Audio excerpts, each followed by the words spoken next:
Well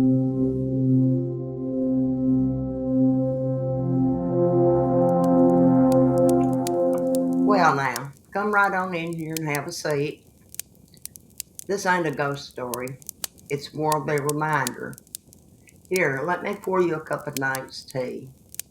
It's a southern blend, steeped in moss and mystery, sipped in a place where the air never quite clears and the silence ain't ever really empty.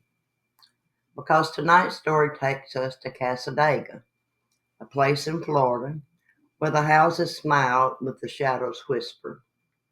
It's time again for Granny B's bedtime stories, where not all roads lead to comfort and not all temples hold peace. Ray and I have been friends for 35 years. We weren't romantically tied, just a couple of old road dogs with a shared love of wandering and the kind of friendship that lasts longer than most marriages.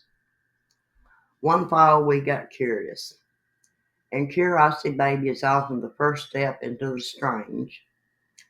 We took a trip down to Cassadaga, Florida. Now, if you ain't heard of it, Cassadaga is a little spiritualist camp founded back in 1894 by a group of mediums from New York, a whole town still living, dedicated to talking to the dead. It's about 50 miles from the glitter of Orlando's theme parks, but sugar, it might as well be a world away. The streets twist under massive oaks with Spanish moss daggers dragging the ground like funeral veils. The houses are all Victorian style, painted in bright pastels, with stained glass windows, angel statues, peace signs, and wind chimes that don't move even when the breeze picks up. It's pretty, in that maybe don't go inside sort of way. Now, Granny B, I got no truck with spiritualists.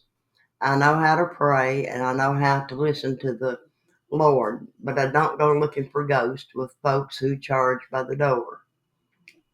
But still, it's history, right? So we walked around, took in the odd, quaint beauty of it, had lunch at a little cafe, bright walls, kind waitress, bless her heart, then took our food to the park and headed there to eat. We sat on a bench under a big tree, unwrapped our sandwiches, and noticed something. No birds, no flies, no breeze, just stillness. A stillness that wasn't peaceful, it was watchful. Even Ray said, something's not right, it's too quiet. We didn't linger. After eating fast, we walked over to the Colby Memorial Temple, supposedly where they hold worship, if you can call it that, and a group of meditations. It was midweek, dead quiet.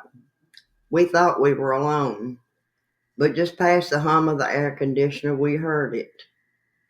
Whispers. No clear words, just tones, voices, like chanting, but not in English or not anything we recognized. It didn't sound angry. It didn't sound peaceful either.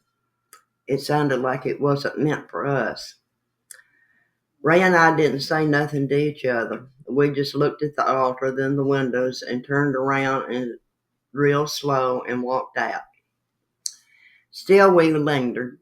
It was getting late. Maybe we'll stay the night and head back in the morning. So we made our way to the only hotel in town. Big old place, looked like a boarding house from the 1930s and smelled like one too. But baby, as soon as I stepped inside, before I even got past the front mat, I felt it, like the air reached up and touched the back of my neck. I didn't say a word, didn't need to, because Ray stopped dead in his tracks and said, "Nope, we ain't staying here." Turned around and beat me to the car. We didn't speak until we were 5 miles out of town, and even then all he said was, "Did you feel that?" I nodded. He drove us all the way back to Orlando before we stopped. And even then, I made sure the hotel had plenty of people in it and windows that operated. Cassadaga's still there, still beautiful, still whispering.